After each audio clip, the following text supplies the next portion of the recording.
ഇന്ന് നമ്മൾ കഞ്ഞി കുടിക്കാനായിട്ട് തളിപ്പറമ്പുള്ള കഞ്ഞി ഹട്ടിലാണ് വന്നത്. ഇവിടെ വന്നപ്പോൾ എനിക്ക് തോന്നി ഇനിയിപ്പോൾ ആൾക്കാർക്ക് ബിരിയാണി മന്തിയൊന്നും വേണ്ടേ, എല്ലാവർക്കും കഞ്ഞി മതിയോ? അത്രക്ക് തിരക്കായിരുന്നു അവിടെ. പക്ഷെ നമുക്ക് അധിക നേരം ഒന്നും വെയിറ്റ് ചെയ്യേണ്ടൊന്നും വന്നിട്ടില്ല. നിങ്ങൾ ഇവിടെ വരുവാണെങ്കിൽ അവിടെ എൻട്രൻസിൽ ഇവരെ സ്റ്റാഫ് ഉണ്ടാവും. അപ്പോൾ അവിടെ പോയിട്ട് നിങ്ങളെ പേര് കൊടുക്കുക. പിന്നെ തവ ഐറ്റംസ് ഓർഡർ ചെയ്യാനുള്ളത് ഓർഡർ ചെയ്യുക. അപ്പോൾ സീറ്റ് ഒഴിയുമ്പോൾ അവർ നിങ്ങളെ പേര് അനൗൺസ് ചെയ്യും. ഇവിടെ വെറൈറ്റീസ് ഓഫ് കഞ്ഞി അവൈലബിൾ ആണ്. അതിന്റെ കൂടെ നമ്മൾ കൂന്തൽ റോസ്റ്റും കല്ലുമ്മക്കായ റോസ്റ്റും പറഞ്ഞിട്ടുണ്ടായത്. പിന്നെ നല്ലൊരു മോരും പറഞ്ഞിട്ടുണ്ടായി. മോര് നല്ല അടിപൊളിയായിരുന്നു. പിന്നെ ഇതിന്റെ സൈഡായിട്ട് കുറച്ച് ഐറ്റംസ് ഒക്കെ കിട്ടും.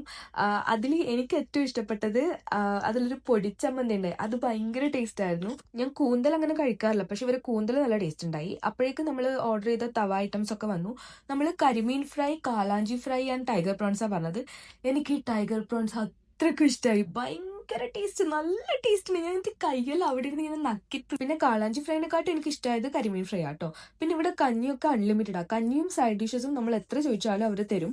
ഇവരുടെ ഫുഡിന്റെ ക്വാളിറ്റി ആൻഡ് ടേസ്റ്റ് പോലെ എടുത്തു പറയേണ്ട ഒരു കാര്യമാണ് ഇവരുടെ വൃത്തിയും ഇവരുടെ സ്റ്റാഫിന്റെ പെരുമാറ്റവും. ഇവിടെ ഇത്രയും തിരക്കുണ്ടായിട്ടും അവർ കസ്റ്റമേഴ്സിനെ വളരെ നന്നായിട്ട് മാനേജ് ചെയ്യുന്നുണ്ടായി. നിങ്ങൾക്ക് ഫിഷ് ഇഷ്ടമുള്ള ഒരാളാണെങ്കിൽ നിങ്ങൾക്ക് എന്തായാലും ട്രൈ ചെയ്യാൻ പറ്റിയ ഒരു സ്പോട്ടാണ് കഞ്ഞി ഹട്ട് തളിപ്പറമ്പ്.